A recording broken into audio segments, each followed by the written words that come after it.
ಹಕ್ಕಿ 2 ಮೊಟ್ಟೆ ಇಟ್ಟಿದ್ಯಾ? ಹೊಟ್ಟೆ ತುಂಬ ತಿಂತೀನಿ ನಾನು.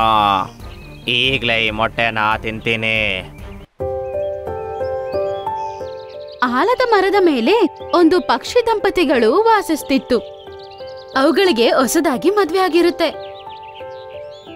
ಪಕ್ಷಿ ಪ್ರೆಗ್ನೆಂಟ್ ಆಗಿತ್ತು. ಇಬ್ರು ತುಂಬಾ ಸಂತೋಷವಾಗಿ ಅವ್ರ ಜೀವನ ಕಳೀತಿದ್ರು. ಅದೇ ಮರದ ಮೇಲೆ ಒಂದು ಹದ್ದು ವಾಸಿಸ್ತಿತ್ತು. ಅದರ ಒಂದು ರೆಕ್ಕೆ ಚೆನ್ನಾಗೇ ಇತ್ತು, ಆದ್ರೆ ಪಾಪ ಇನ್ನೊಂದು ರೆಕ್ಕೆ ಅದಕ್ಕೆ ಹೇಟಾಗಿತ್ತು. ಹೇಗಿದ್ಯಾ ಅಮ್ಮ ನೀನು? ಹೊರಗಡೆ ಹೋಗ್ತಿದ್ದೀರಾ ಇಬ್ರು? ಒಳ್ಳೇದು. ಅದೇ ಎಷ್ಟು ಸರಿ ಹೇಳಿದ್ದೀನಿ ನಾನು ನಿಂಗೆ. ಎಲ್ಲಾದ್ರೂ ಹೋಗುವಾಗ ಎಲ್ಲಿಗೆ ಅಂತ ಕೇಳ್ಬೇಡ ಅಂತ. ಕೇಳಿದ್ರೆ ಕೆಲ್ಸ ಆಗಲ್ಲ ಅಂತ ಗೊತ್ತಿಲ್ವಾ? ಏನ್ ಹದ್ದಣ್ಣ, ನಾವ್ ಎಲ್ಲೋದ್ರೆ ನಿಮ್ಗೇನು? ನಿಮ್ಗ್ಯಾಕ ಚಿಂತೆ? ನೀನು ಈ ಮರದ ಮೇಲೆನೆ ಕೂತಿರ್ತೀಯ, ಎಲ್ಲೂ ಹೋಗಲ್ಲ ಬರಲ್ಲ. ಅದು ಅಲ್ದೆ ನಿನ್ನ ಆಲನೆ ಪಾಲನೇನು ನಾವೇ ನೋಡ್ಬೇಕಾಗಿದೆ. ಅಯ್ಯೋ, ನಾನಂತೂ ಸುಮ್ಮನೆ ಕೇಳ್ದೆ. ನೀವಿಬ್ರು ರೆಡಿಯಾಗಿ ಹೊರಟಿದ್ರಲ್ವಾ, ಚೆನ್ನಾಗಿ ಕಾಣ್ತಿದ್ರಲ್ವಾ? ಆ ದೇವರು ನಿಮ್ಮ ಜೋಡಿನ ಹೀಗೆ ಇಟ್ಟಿರ್ಲಿ. ಧನ್ಯವಾದ. ಆದ್ರೆ ನೀವಂತೂ ಜೋಡಿ ಆಗಕ್ಕಾಗೋದೇ ಇಲ್ಲ, ಯಾಕಂದ್ರೆ ನಿಮ್ದೊಂದು ರೆಕ್ಕೆ ಚೆನ್ನಾಗಿಲ್ಲ ಅಲ್ವಾ? ಈ ಪಕ್ಷಿಗಳು ಎರಡು ಹದ್ದತ್ರ ಈ ತರನೇ ಮಾತಾಡ್ತಾ ಇತ್ತು. ಆ ಮರದ ಮೇಲೆ ಬೇರೆ ಪಕ್ಷಿಗಳು ಇಲ್ದೇ ಇರುವ ಕಾರಣದಿಂದ ಅವುಗಳೇ ಹದ್ದಿಗೆ ಆಹಾರ ತಂದು ಕೊಡ್ಬೇಕಾಗಿತ್ತು. ಒಂದಿನ ಏನಾಯ್ತಂದ್ರೆ ಪಕ್ಷಿ ಹಣ್ಣು ತಿಂತಿತ್ತು. ಅರೆ ವಾ, ಮಜಾ ಬರ್ತಿದೆ. ನನ್ನ ಸ್ವಾಮಿಗಳು ಈ ಹಣ್ಣನ್ನ ಯಾವ ಮರದಿಂದ ತಂದ್ರಂತ ಗೊತ್ತಿಲ್ಲ, ತಿಂತಿದ್ರೆ ಅಷ್ಟು ರುಚಿಯಾಗಿದೆ. ಏನಮ್ಮ ಏನ್ ತಿದ್ದೀಯಾ? ನಂಗೂ ಜೋರಾಗಿ ಹೊಟ್ಟೆ ಹಸಿತಾ ಇದೆ. ಏನಾದ್ರೂ ತಿನ್ನಕ್ಕಿದ್ರೆ ಕೊಡ್ತೀಯಾ? ಈ ಹದ್ದಿನ ಕಣ್ಣು ಯಾವಾಗ್ಲೂ ನನ್ನ ಆಹಾರದ ಮೇಲೇನೆ ಇರುತ್ತೆ. ಇದಕ್ಕೆ ನಾನ್ ಪ್ರೆಗ್ನೆಂಟ್ ಆಗಿದ್ದೀನಿ ಅಂತ ಗೊತ್ತಿಲ್ವಾ? ಯಾವಾಗ ನೋಡು ನನ್ನ ಆಹಾರನೇ ನೋಡ್ತಾ ಇರುತ್ತೆ. ಏನಾಯ್ತು? ಇವತ್ತೇನು ಮಾಡ್ಲಿಲ್ವಾ? ತರ್ತೀನಿ ರೀ. ಪಕ್ಷಿಯ ರಾತ್ರಿಯ ಆಹಾರ ಹದ್ದಿಗೆ ತಗೊಂಡು ಕೊಡುತ್ತೆ. ಹದ್ದು ಅದನ್ನ ತಿನ್ನಕ್ಕೆ ಶುರು ಮಾಡ್ದಂಗ್ಲೆ ಅದು ರಾತ್ರಿ ಮಾಡಿರುವ ಆಹಾರ ಅಂತ ಅದು ಕಂಡುಹಿಡಿಯುತ್ತೆ. ಏನಮ್ಮ, ಇದು ನಿನ್ನೆ ರಾತ್ರಿದಲ್ವಾ? ಇವತ್ತೇನು ಮಾಡಿಲ್ವಾ? ಇರೋದನ್ನೇ ಕೊಡಕ್ಕಾಗೋದು. ಬೇಕಂದ್ರೆ ತಿನ್ನಿ, ಇಲ್ಲಾಂದ್ರೆ ಬೇಡ. ಯಾವಾಗ್ಲೂ ನೀನು ನಿನ್ನೆದ್ದೇ ಕೊಡೋದು ನಂಗೆ. ಮತ್ತೆ ನೀನಂತೂ ಒಳ್ಳೇದೊಳ್ಳೆ ತಿಂತಿರ್ತೀಯ. ನಂಗೂ ಏನಾದ್ರೂ ಒಳ್ಳೆ ತಿನ್ಬೇಕಂತ ಮನ್ಸಾಗ್ತಿದೆ. ನಂಗೂ ಏನಾದ್ರೂ ಕೊಡ್ತೀಯಾ? ನೀವೀ ಮರದ ಮೇಲೆನೆ ಕೂತ್ಕೊಂಡು ನನ್ ತಲೆ ತಿಂತಾ ಇರ್ತೀರ. ಯಾವಾಗ್ಲೂ ಎಲ್ಲೂ ಎಗಿರಿ ಹೋಗಕ್ಕಾಗಲ್ಲ. ಇದೇ ಮರದ ಮೇಲೆ ದಿನ ಕಳೀತೀರಾ. ತಿನ್ನೋದಕ್ಕೆ ಏನಾದ್ರೂ ಸಿಕ್ಕಿದ್ರು ಏನಾದ್ರೂ ಒಂದು ಕೊರತೆ ಹೇಳಿ. ಅರೆ, ನನ್ ಗಂಡ ಬೆಳಗ್ಗೆ ರಾತ್ರಿ ಕಷ್ಟಪಟ್ಟು ಆಹಾರ ತರ್ತಾನೆ. ಆ ಆಹಾರ ನಿನಗ್ ಕೊಡ್ಬೇಕಂತ ನೀನ್ ಅನ್ಕೊಂಡಿದೀಯಾ? ಏನ್ ಸಿಗುತ್ತೋ ಅದನ್ ತಿನ್ನು. ಹದ್ದು ಏನೂ ಮಾತಾಡ್ದೆ ಪಾಪ ಅದೇ ಆಹಾರನ ತಿನ್ನುತ್ತೆ. ದಿನ ಪಕ್ಷಿಯ ಈ ತರದ ಮಾತುಗಳನ್ನ ಕೇಳ್ಬೇಕಾಗುತ್ತೆ. ಆದ್ರೆ ಪಾಪ ಅದೇನೂ ಮಾಡಕ್ಕಾಗಲ್ಲ. ಅದಕ್ಕೆ ಪಾಪ ಎಗರಕ್ಕಾಗಲ್ಲ. ಅದ್ರಿಂದ ಅದು ಆಹಾರ ತರೋ ಪ್ರಯತ್ನ ಕೂಡ ಪಾಪ ಮಾಡಕ್ಕಾಗೋದಿಲ್ಲ. ಅದ್ರಿಂದ ಈ ಹಕ್ಕಿಯ ಕಷ್ಟ ಕೊಡೋ ಮಾತುಗಳನ್ನ ಕೇಳಬೇಕಾಗಿತ್ತು. ಅದು ಏನು ಮಾತಾಡದೆ ಕೇಳ್ತಿತ್ತು. ಅಯ್ಯೋ ದೇವ್ರೆ, ನೀನು ಜೀವ ಕೊಟ್ಟು ನನ್ನ ಜೀವನನ ಯಾಕೆ ಹೀಗೆ ಮಾಡಿದೆ? ನಾನು ಬದುಕಿದ್ದು ಈ ಭೂಮಿ ಮೇಲೆ ಯಾರಿಗೆ ಏನು ಮಾಡಲಿ? ನಾನೊಬ್ರಿಗೆ ಭಾರ ಅಷ್ಟೇ. ಈ ಮರದ ಮೇಲಂತೂ ಯಾರು ಬರೋದು ಕೂಡ ಇಲ್ಲ. ಯಾರಾದರೂ ಬಂದರೆ ನನಗೆ ಅವರು ಹೊಟ್ಟೆಗೆ ಹಾಕಬೇಕಾಗತ್ತೆ. ಒಂದಿನದ ವಿಷಯ ಆದರೂ ಹೌದು ಅಂತ ನನ್ನ ಜೀವನ ಹೀಗೇನೆ ಇರುತ್ತಾ? ನೀವು ಯಾಕೆ ನನಗೆ 2 ರೆಕ್ಕೆನ ಸರಿ ಕೊಟ್ಟಿಲ್ಲ? ನಾನು ಹಾರ್ಬೋದಿತ್ತು, ಆಕಾಶದ ಎತ್ತರಕ್ಕೆ ಹಾರ್ಬೋದಿತ್ತು, ಏನು ಬೇಕೋ ಅದನ್ನು ತಿನ್ಬೋದಿತ್ತು. ಯಾರಿಗೂ ಬೇಜಾರಂತೂ ಮಾಡ್ತಿರ್ಲಿಲ್ವಲ್ಲ. ಈ ರೀತಿ ಹದ್ದು ಅದ್ರ ಬಗ್ಗೆ ಅದು ಆಗ ಮಾತಾಡ್ಕೋತಿತ್ತು. ಆಗ ಆ ಮರದ ಬಳಿ ಇರುವ ಒಂದು ಹಾವಿನ ಮೇಲೆ ದೃಷ್ಟಿ ಬೀಳುತ್ತೆ. ಹಾವು ಚೆನ್ನಾಗಿ ಕಣ್ಬಿಟ್ಕೊಂಡು ಮೇಲೆ ನೋಡ್ತಾ ಇತ್ತು. ಈ ಹಕ್ಕಿ ಅಂತೂ ಪ್ರೆಗ್ನೆಂಟು. ಕೆಲವು ದಿನದಲ್ಲಿ ಇದು ಮೊಟ್ಟೆ ಕೊಡುತ್ತೆ. ಅದನ್ನ ನಾನು ಸ್ವಾಹ ಮಾಡ್ತೀನಿ. ತುಂಬಾ ದಿನ ಆಯ್ತು ಮೊಟ್ಟೆ ತಿಂದೆ. ಹಾವಿನ ಮಾತು ಹದ್ದು ಕೇಳಿಸ್ಕೊಳ್ಳುತ್ತೆ. ಸ್ವಲ್ಪ ದಿನ ಆದ್ಮೇಲೆ ಆ ಪಕ್ಷಿ 2 ಮೊಟ್ಟೆ ಇಡುತ್ತೆ. ಆ 2 ಪಕ್ಷಿಗಳು ತುಂಬಾನೇ ಸಂತೋಷವಾಗಿರುತ್ತೆ. ಒಂದಿನ ಆ ಪಕ್ಷಿ ಅನಾರೋಗ್ಯಕ್ಕೆ ಒಳಗಾಗುತ್ತೆ. ಅವಳ ಗಂಡ ಡಾಕ್ಟರ್ ಹತ್ರ ಕರ್ಕೊಂಡು ಹೋಗ್ತಾನೆ. ಅದೇ ನೀನಂತೂ ಯಾವುದು ಕೆಲಸ ಮಾಡಲ್ಲ. ನನ್ನ ಹೆಂಡತಿನ ಡಾಕ್ಟರ್ ಹತ್ರ ಕರ್ಕೊಂಡೋಗಿ ಬರೋ ತನಕನ ನಮ್ಮ ಮೊಟ್ಟೆನ ನೋಡ್ಕೋ. ನೀನು ಟೆನ್ಷನ್ ಮಾಡ್ಕೊಳ್ದೆ ಹೋಗು, ನಾನು ನೋಡ್ಕೊಳ್ತೀನಿ. ಇಬ್ರು ಅಲ್ಲಿಂದ ಹೋಗ್ಬಿಡ್ತಾರೆ ಮತ್ತೆ ಮೊಟ್ಟೆ ಅಲ್ಲೇ ಇರುತ್ತೆ. ಹಾವು ಇದೇ ಚಾನ್ಸ್ಗೋಸ್ಕರ ವೇಟ್ ಮಾಡ್ತಿತ್ತು. ಒಳ್ಳೇದಾಯ್ತು, ಹಕ್ಕಿ 2 ಮೊಟ್ಟೆ ಇಟ್ಟಿದ್ಯಾ? ಹೊಟ್ಟೆ ತುಂಬಾ ತಿಂತೀನಿ ನಾನು. ಈಗಲೇ ಈ ಮೊಟ್ಟೆನ ತಿಂತೀನಿ. ಆದರೆ ಈ ಹದ್ದಂತೂ ಇಲ್ಲೇ ಕುತ್ಕೊಂಡಿದೆ. ಹಾ, ಅರೆ ಈ ಹದ್ದೇನು ಮಾಡುತ್ತೆ? ಇದರ ರೆಕ್ಕೆ ಅಂತೂ ಕೆಲಸನೇ ಮಾಡಲ್ಲ. ಇವನನ್ನ ನಂಬ್ಕೊಂಡು ಹಕ್ಕಿಗಳು ಮೊಟ್ಟೆನ ಬಿಟ್ಟೋಗಿದ್ಯಾ? ಹಾವು ಮರದ ಮೇಲೆ ಹತ್ತುತ್ತಾ ಇರುತ್ತೆ. ಇದನ್ನ ಈ ಹದ್ದು ನೋಡ್ಕೊಂಡ್ಬಿಡುತ್ತೆ. ಏಯ್, ಎಲ್ಲಿದ್ಯಾ? ಅಲ್ಲೇ ನಿಲ್ಲೋ. ಧೈರ್ಯ ಮಾಡ್ಕೊಂಡು ಮೇಲೆ ಬಂದ್ರೆ ಯಾರು ನನಗೆ ಎದುರಿಸ್ತಾ ಇರೋದು? ಅಂಗವಿಕಲ ಹದ್ದ, ಏನೂ ಮಾಡೋಕ್ಕಾಗಲ್ಲ. ಒಂದು ಸ್ಟೆಪ್ ಮುಂದೆ ಇಟ್ಟರೆ ಅದ್ಯಾವುದು ಸರಿಯಾಗಿರಲ್ಲ. ನಾನು ಹಕ್ಕಿಯ ಮೊಟ್ಟೆನ ತಿಂತೀನಿ. ಏನು ಮಾಡುತ್ತೋ ಮಾಡ್ಕೋ. ಹಕ್ಕಿಯ ಮೊಟ್ಟೆ ಹತ್ರ ಹೋಗೋದಕ್ಕಿಂತ ಮುಂಚೆ ನನ್ನ ಹೆಣನ ದಾಟ್ಕೊಂಡು ಹೋಗ್ಬೇಕು ನೀನು. ಹೌದಾ, ನೀನು ನನ್ನೊಟ್ಟಿಗೆ ಹೋರಾಡ್ತೀಯಾ? ಹಾವು ಹದ್ದಿನ ಮಾತು ಏನು ಕೇಳದೆ ಮರದ ಮೇಲೆ ಹತ್ತಾನೆ ಇರುತ್ತೆ. ಅದು ಹೀಗೆ ಮೇಲೆ ಹತ್ತಿದ್ದಂಗ್ಲೇ ಈ ಹದ್ದು ಅದರ ಒಂದು ರೆಕ್ಕೆಯಲ್ಲಿ ತುಂಬಾ ಗಟ್ಟಿಯಾಗಿ ಇಟ್ಕೊಂಡ್ಬಿಡುತ್ತೆ. ಅದು ಎಷ್ಟು ಗಟ್ಟಿಯಾಗಿ ಇಟ್ಕೊಂಡಿರುತ್ತಂದ್ರೆ ಹಾವಿಗೆ ಅದನ್ನ ಅದು ಕಾಪಾಡ್ಕೊಳಕ್ಕಾಗಿಲ್ಲ. ಅಷ್ಟರಲ್ಲೇ 2 ಪಕ್ಷಿಗಳು ಅಲ್ಲಿಗೆ ಬರ್ತವೆ. ಈ ಹಾವು ಇಲ್ಲಿಂದ ಬಂತು? ನನ್ನ ಮಗು ಚೆನ್ನಾಗೇ ಇದೆ ಅಲ್ವಾ? ಪಕ್ಷಿ, ನಿನ್ನ ಮೊಟ್ಟೆನ ನೋಡ್ಕೊ ನೀನು. ನಾನು ಈ ಹಾವನ್ನ ನೋಡ್ಕೊಳ್ತೀನಿ. ಬೇಗ ಹೋಗು, ಇವನು ನಿಮ್ಮ ಮೊಟ್ಟೆನ ತಿನ್ನಕ್ ಬಂದಿದ್ದ.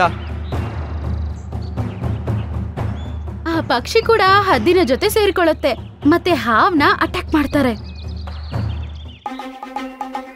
ಹಾವು ಭಯ ಪಟ್ಕೊಂಡು ಅಲ್ಲಿಂದ ಅದರ ಪ್ರಾಣ ಕಾಪಾಡ್ಕೊಂಡು ಓಡೋಗ್ಬಿಡುತ್ತೆ.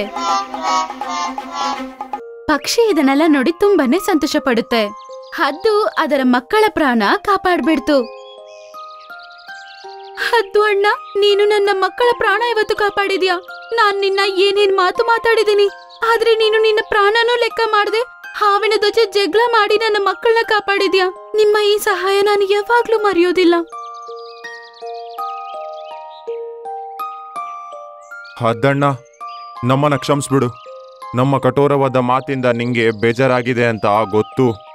ನಾವಂತೂ ನಿನ್ನ ನಾಲಾಯಕ್ ಅಂತ ಅನ್ಕೊಂಡಿದ್ವಿ, ಆದ್ರೂ ನಮಗ್ ನೀನು ಹೆಲ್ಪ್ ಮಾಡಿದ್ಯಾ. ಅರೇ, ಇದಂತೂ ನನ್ನ ಕರ್ತವ್ಯ. ಇವಾಗ ಪಕ್ಷಿಗಳು 2 ಹದ್ದನ್ನ ತುಂಬಾ ಚೆನ್ನಾಗಿ ನೋಡ್ಕೊತಾ ಇತ್ತು ಮತ್ತೆ ಹದ್ದಿನ ಬಳಿ ತುಂಬಾ ಪ್ರೀತಿಯಿಂದ ಮಾತಾಡ್ತಿದ್ವು. ಈಗ 3 ಸೇರಿ ತುಂಬಾ ಸಂತೋಷವಾಗಿ ಆಲದ ಮರದಲ್ಲಿ ಜೀವಿಸ್ತಾ ಇದೆ. ನನ್ನ ಬೇರಿನ ಕೆಳಗೆ ಒಂದು ಹಸಿರು ಸೇಬಿದೆ. ಜಾದು ಈ ಸೇಬದು, ತಕೊಂಡೋಗಿ ಅದರಿಂದ ನಿಮ್ಮೆಲ್ಲಾ ಸಮಸ್ಯೆ ಪರಿಹಾರ ಆಗುತ್ತೆ. ಈ ಕತೆ ಸೀಮಾಪುರ್ ಹಳ್ಳಿಯದು. ಅಲ್ಲಿ ತುಂಬಾ ಪಕ್ಷಿಗಳು ತುಂಬಾ ವರ್ಷ ಕಾಲದಿಂದ ಆ ಕಾಡಲ್ಲಿ ಇರ್ತಿತ್ತು. ಅಲ್ಲಿ ಒಂದ್ ಗಿಳಿರಾಜನೂ ಇತ್ತು. ಪಕ್ಷಿಗಳ ಸಂಖ್ಯೆ ಜಾಸ್ತಿ ಆಗಿದ್ರಿಂದ ಆ ಗಿಳಿರಾಜ ಎಲ್ಲಾ ಪಕ್ಷಿಗಳಿಗೂ ಕಡಿಮೆ ಊಟನ ಕೊಡ್ತಿತ್ತು. ಅದನ್ನಿಟ್ಕೊಂಡು ಒಂದ್ ದಿವ್ಸ ಫುಲ್ಲು ತಿನ್ಬೇಕಾಗಿತ್ತು. ಆದ್ರೆ ಈ ವಿಷಯ ಆ ಪಕ್ಷಿಗಳಿಗೆ ಅರ್ಥ ಆಗ್ತಿರ್ಲಿಲ್ಲ.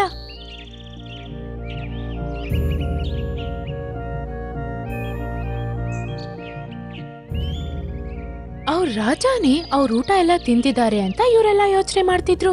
ಈ ತರ ಯೋಚನೆ ಮಾಡಿ ಅವ್ರು ತುಂಬಾ ದುಃಖ ಪಡ್ತಿದ್ರು. ಇದರಿಂದ ಆ ರಾಜನ ಒಳ್ಳೆ ಗುಣಗಳನ್ನು ಇವ್ರು ನೋಡ್ಲಿಲ್ಲ. ಅವ್ರ ರಾಜ ತುಂಬಾನೇ ಕೆಟ್ಟವರು ಅಂತ ಇವರೆಲ್ಲ ಅನ್ಕೊಂಡಿದ್ರು. ಯಾಕಂದ್ರೆ ಆ ರಾಜ ಅವ್ರೆಲ್ಲಾರ್ಗೂ ಸ್ವಲ್ಪ ಆಹಾರನ ಕೊಟ್ಟು ಅದನ್ನೇ ತಿನ್ಬೇಕು ಅಂತ ಹೇಳ್ತಿದ್ರು. ಒಂದೆರಡು ಪಕ್ಷಿಗಳು ತುಂಬಾ ತುಂಟತನ ಮಾಡಿ ಬೇರೆ ಪಕ್ಷಿಗಳ ಆಹಾರವನ್ನು ತಗೊಂಡು ಹೋಗ್ತಿತ್ತು. ಅಲ್ಲಿ 2 ಹದ್ದೂನೂ ಇತ್ತು.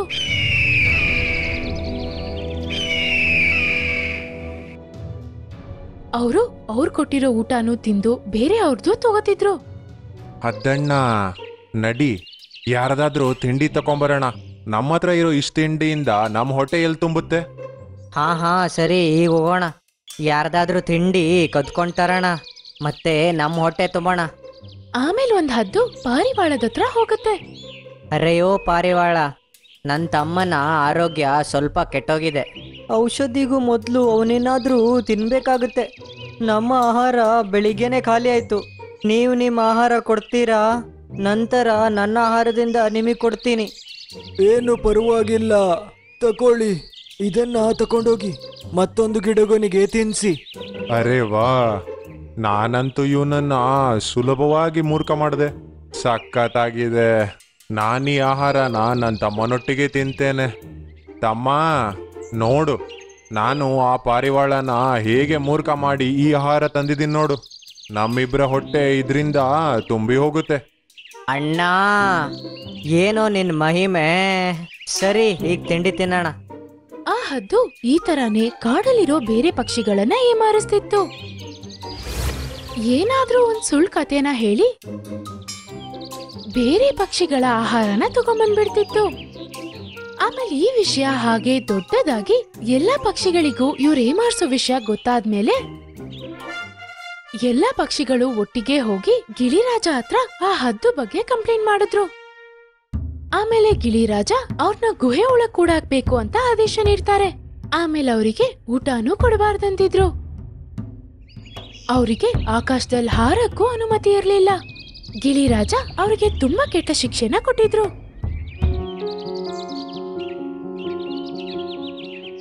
ಅಲ್ಲಿ ಇನ್ನೊಂದ್ ಕಡೆ ಬೋನಿ ಗುಬ್ಬಚ್ಚಿ ತುಂಬಾ ಕಷ್ಟಪಟ್ಟು ಕೆಲ್ಸ ಮಾಡಿ ಅದರ ಆಹಾರ ತಿಂತಿತ್ತು. ಆಹಾರ ಕಡಿಮೆ ಸಿಗೋದ್ರಿಂದ ತನ್ನ ಮಕ್ಕಳಿಗೋಸ್ಕರ ಆಹಾರನ ಅಲ್ಲಿ ಇಲ್ಲಿ ಅಂತ ಹುಡುಕ್ತಿತ್ತು. ಮಕ್ಕಳಿಗೆ ಹೊಟ್ಟೆ ತುಂಬಾ ಊಟ ಹಾಕ್ಬೇಕನ್ನೋದಕ್ಕೋಸ್ಕರ. ಒಂದ್ ದಿವಸ ಬೋನಿ ಗುಬ್ಬಚ್ಚಿ ಆಹಾರ ಹುಡುಕೊಂಡು ಹೋಗ್ತಿತ್ತು. ಅವಾಗ ಅದ್ ನೋಡುತ್ತೆ, ಆ ಕಾಡಲ್ಲಿರೋ ಒಂದು ಮರದ ಕೊಂಬೆ ಒಡೆದ್ ಹೋಗಿ ನೇತಾಡ್ತಿತ್ತು. ಆದ್ದರಿಂದ ಆ ಮರ ಅಳ್ತಿತ್ತು. ಅರೆ ಮರ ಅಣ್ಣ, ನಿಮ್ಗೆ ಏನಾಯ್ತು? ನೀವ್ ಯಾಕೆ ಅಳ್ತಿದ್ದೀರಾ? ಬೋನಿ, ಸಹಾಯ ಮಾಡು. ನನ್ನ ಕೊಂಬೆ ಅರ್ಧ ಮುರಿದೋಗಿದೆ ಮತ್ತೆ ನೇತಾಡ್ತಾ ಇದೆ. ಅದ್ರಿಂದ ನಂಗೆ ತುಂಬಾ ನೋವಾಗ್ತಾ ಇದೆ. ನೀವದನ್ನ ದಯವಿಟ್ಟು ತೆಗೆದುಬಿಡಿ. ಅದ್ರಿಂದ ನನ್ನ ನೋವು ನಿಂತೋಗುತ್ತೆ. ಬೋನಿ ಗುಬ್ಬಚ್ಚಿ ಆ ಕೊಂಬನ್ನ ಒಡೆದು ಬಿಸಾಕತ್ತೆ. ನೀವು ಸಹಾಯ ಮಾಡಿದ್ರಿ. ನಿಮ್ಗೆ ಯಾವಾಗಾದ್ರೂ ಮುಂದೆ ಸಹಾಯ ಬೇಕು ಅಂದ್ರೆ ನನ್ನ ಹತ್ರ ಬಂದ್ಬಿಡಿ. ನೀವು ಖಂಡಿತ ನಾನ್ ನಿಮ್ಗೆ ಸಹಾಯ ಮಾಡ್ತೀನಿ. ಮರ ಅಣ್ಣ, ನಾನ್ ನಿಮ್ಗೆ ಏನಂತ ಹೇಳಿ? ಗಿಳಿರಾಜ ನಮ್ಗೆ ಆಹಾರನ ಕಡಿಮೆ ಕೊಡ್ತಾರೆ. ಅದರಿಂದ ಮಾತ್ರ ನನ್ನ ಮಕ್ಕಳಿಗೆ ಹೊಟ್ಟೆ ತುಂಬ್ಸಕ್ ಆಗ್ತಿಲ್ಲ. ಅದ್ರಿಂದಾನೇ ಕಾಡಲ್ಲಿ ಆಹಾರ ಹುಡುಕ್ತಿದ್ದೀನಿ, ಆದ್ರೂ ನನ್ಗೆ ಆಹಾರ ಸಿಗ್ತಿಲ್ಲ. ಆಹಾರದ ಚಿಂತೆ ನೀವು ಮಾಡಬೇಡಿ ಬೋನಿ ಹಕ್ಕಿ. ನಾನೊಂದು ನಿಮಗೆ ವಸ್ತು ಕೊಡ್ತೀನಿ. ಅದ್ರಿಂದ ನಿಮ್ಮ ತಿಂಡಿಯ ಸಮಸ್ಯೆ ಇದೆಯಲ್ಲ, ಅದು ನಿಂತೋಗುತ್ತೆ. ಮರ ಅಣ್ಣ, ಹೇಳಿ, ಅದ್ ಏನು? ನನ್ನ ಬೇರಿನ ಕೆಳಗೆ ಒಂದು ಹಸಿರು ಸೇಬಿದೆ. ಜಾದೂಯಿ ಸೇಬದು. ತಕೊಂಡೋಗಿ ಅದನ್ನ. ಅದ್ರಿಂದ ನಿಮ್ಮೆಲ್ಲಾ ಸಮಸ್ಯೆ ಪರಿಹಾರ ಆಗುತ್ತೆ. ಅರೆ ವಾ, ಇದು ತುಂಬಾನೇ ಒಳ್ಳೆ ವಿಷಯ. ನಾನ್ ಇವಾಗ್ಲೇ ಅದನ್ನ ತಗೋತೀನಿ. ತಕೊಂಡೋಗಿ ಅದನ್ನ ಬಳಸೋಕೆ ನೀವು ಹೀಗೆ ಹೇಳಬೇಕು: ಛೂಮಂತರ್ ಛೂಮಂತರ್, ತರರಂ ಪಂ ಪಂ ತರರಂ ಪಂ ಪಂ. ಅದ್ರಿಂದ ಆ ಜಾದೂಯಿ ಸೇಬು ಮಾತಾಡುತ್ತೆ. ನೀವೇನೇ ಕೇಳಿದ್ರು ಕೂಡ ಅದು ನಿಮ್ಗೆ ತಂದ್ಕೊಡುತ್ತೆ. ಒಂದ್ಸರಿಗದು 2 ಆಸೆ ಈಡೇರಿಸುತ್ತೆ. ಮತ್ತೆ ಕೆಲವು ದಿನಕ್ಕೆ ಅದು ಮಲ್ಗೋಗುತ್ತೆ. ಮತ್ತೆ ಇದನ್ನ ನಡ್ಸೋಕೆ ಅದೇ ಮಂತ್ರ ನೀವು ಹೇಳಬೇಕು. ಬೋನಿ ಗುಬ್ಬಚ್ಚಿ ಆ ಮಾಯೆ ಸೇಬನ್ನು ತಗೊಂಡು ಅಲ್ಲಿಂದ ಹೋಗುತ್ತೆ. ಆಮೇಲೆ ಅದಕ್ಕೆ ಬೇಕಾಗಿರೋದನ್ನ ಅದ್ರ ಹತ್ರ ಕೇಳತ್ತೆ. ಆ ಮಾಯೆ ಸೇಬ್ ಹತ್ರ ಈ ಮಂತ್ರ ಹೇಳಿದ ತಕ್ಷಣ ಆ ಮಾಯೆ ಸೇಬು ಈ ಗುಬ್ಬಚ್ಚಿ ಹತ್ರ ಮಾತಾಡಕ್ಕೆ ಶುರು ಮಾಡ್ಬಿಡತ್ತೆ. ಹೇಳಿ ಬೋನಿ ಅಕ್ಕ, ನಿಮ್ಗೇನು ಬೇಕು? ನಾನು ನಿಮ್ಮೆಲ್ಲ ಇಚ್ಛೆ ಈಡೇರಿಸಿ ಮಲ್ಗಕ್ಕೆ ಹೋಗ್ತೀನಿ. ಮತ್ತೆ ಮಾಯೆ ಸೇಬಣ್ಣ, ನನ್ಗೆ ಸ್ವಲ್ಪ ಆಹಾರ ಬೇಕು. ಅದನ್ನ ನನ್ನ ಮಕ್ಕಳಿಗೆ ಕೊಡಬೇಕು. ಅವರ ಹೊಟ್ಟೆ ಇನ್ನ ತುಂಬಿಲ್ಲ. ನಿಮ್ಮ ಆಜ್ಞೆಯಂತೆ ಆಗ್ಲಿ, ನಾನೀಗ್ಲೇ ನಿಮ್ಗೆ ಆಹಾರ ಕೊಡ್ತೀನಿ. ಆ ಮಾಯೆ ಸೇಬು ತುಂಬಾ ಜಾಸ್ತಿ ಆಹಾರನ ಬೋನಿ ಗುಬ್ಬಚ್ಚಿಗೆ ಎದುರುಗಡೆ ಪ್ರಕಟಿಸುತ್ತೆ. ಅರೆ ವಾ, ನೀವು ತುಂಬಾ ಒಳ್ಳೆಯವರು. ನಿಮ್ಮ ಮಾಯೇನು ಕೆಲ್ಸ ಮಾಡ್ತಿದೆ. ಧನ್ಯವಾದಗಳು ಮಾಯೆ ಸೇಬು. ನಾನು ಜಾದೂಯಿ ಸೇಬು. ನನ್ನ ಜಾದು ಕೆಲಸ ಮಾಡುತ್ತೆ. ನೀವು ನಿಮ್ಮ 2ನೇ ಆಸೆ ಹೇಳಿ. ನಿಮ್ಮ 2ನೇ ಇಚ್ಛೆ ಹೇಳಿ. ಮಳೆಗಾಲ ಶುರುವಾಗ್ಬಿಡತ್ತೆ. ಇದುವರೆಗೂ ನಾನು ಮನೆ ಕಟ್ಕೊಂಡಿಲ್ಲ, ಯಾಕಂದ್ರೆ ಅದಕ್ಕೆ ಕಟ್ಟಿಗೆ ನನ್ಗೆಲ್ಲೂ ಸಿಗ್ಲಿಲ್ಲ. ಈ ಮಳೆಯಿಂದ ತಪ್ಪಿಸ್ಕೊಳಕ್ಕೆ ನೀವ್ ನನ್ಗೊಂದ್ ಮನೆ ಕೊಡ್ತೀರಾ? ಮಾಯಿ ಸೇಬು ಬೋನಿ ಗುಬ್ಬಚ್ಚಿ ಎದುರುಗಡೆ ಒಂದು ಮನೇನ ಪ್ರಕಟಿಸತ್ತೆ. ನೀವು ನನ್ನ ಒಳ್ಳೆ ಸ್ನೇಹಿತರು ಸೇಬಣ್ಣ. ಇವಾಗ ನೀವು ನಿದ್ದೆ ಮಾಡಕ್ ಹೋಗಿ, ನನ್ನ ಆಸೆಗಳು ನೆರವೇರಿದೆ. ಸರಿ ಬೋನಿ ಅಕ್ಕ, ನಾನು ಮಲಗ್ತೀನಿ. ಆಮೇಲೆ ಆ ಮಾಯೆ ಸೇಬು ಕಣ್ಮುಚ್ಕೊಂಡು ನಿದ್ದೆ ಮಾಡಕ್ ಶುರು ಮಾಡತ್ತೆ. ಇನ್ನೊಂದ್ಸತಿ ಬೋನಿ ಗುಬ್ಬಚ್ಚಿ ಮಾಯೆ ಸೇಬತ್ರ ಮಂತ್ರ ಹೇಳ್ತಿರೋವಾಗ ಆ 2 ತುಂಟ ಹದ್ದು ಮಾಯೆ ಸೇಬಿನ ಆ ಮಾಯವನ್ನ ನೋಡ್ಬಿಡತ್ತೆ. ಅರೆ ಅಣ್ಣ, ಅದು ಮಾಂತ್ರಿಕ ಸೇಬು. ನಾವದನ್ನ ಕದಿಬೇಕು. ನಾವು ಮತ್ತೆ ಎಲ್ಲ ಪಕ್ಷಿಗಳನ್ನ ಆಳ್ಬಹುದು. ಅವತ್ ರಾತ್ರಿ ಆ 2 ಹದ್ದೂನು ಆ ಮಾಯೆ ಸೇಬಿನ ಹತ್ರ ಬರತ್ತೆ. ಆಮೇಲೆ ಅದರ ಕೊಕ್ಕಿನಿಂದ ಸೇಬನ ಎತ್ಕೊಳ್ಳೋವಾಗ ಆ ಸೇಬು ನಿದ್ದೆಯಿಂದ ಎದ್ಬಿಡತ್ತೆ. ನೀವಿಬ್ಬರು ದುಷ್ಟರು ನನ್ನ ನಿದ್ರೆಯನ್ನು ಹಾಳು ಮಾಡಿದಿರ. ನಿಮಗೀಗ ಶಿಕ್ಷೆ ಸಿಗುತ್ತೆ. ಆ ಮಾಯೆ ಸೇಬು ಆ 2 ಹದ್ದನ್ನು ಅದರ ಕೋಪದ ದೃಷ್ಟಿಯಿಂದ ನೋಡಿ ಅದನ್ನ ಭಸ್ಮ ಮಾಡ್ಬಿಡುತ್ತೆ. ಈ ಕಥೆಯಿಂದ ನಮಗೆ ಸಿಗೋ ನೀತಿ ಏನಂದ್ರೆ, ನಾವು ಬೇರೆಯವರಿಗೆ ಸಹಾಯ ಮಾಡಿದ್ರೆ, ಇತರರಿಗೆ ಒಳ್ಳೆಯದನ್ನ ಮಾತ್ರ ಬಯಸಿದ್ರೆ ಅವಾಗ ನಮಗೆ ಒಳ್ಳೆ ಫಲ ಸಿಗತ್ತೆ. ಬೋನಿ ಗುಬ್ಬಚ್ಚಿ ಆ ಮರಕ್ಕೆ ಸಹಾಯ ಮಾಡಿ ಅದಕ್ಕೆ ಬೇಕಾಗಿದ್ದ ಕೆಲಸನ ಮಾಡ್ಕೋತು. ಆದ್ರೆ ಈ ಕೆಟ್ಟ ಹದ್ದುಗಳು ದುರಾಸೆಯಿಂದ ಅದರ ಪ್ರಾಣನೇ ಕಳ್ಕೋತು.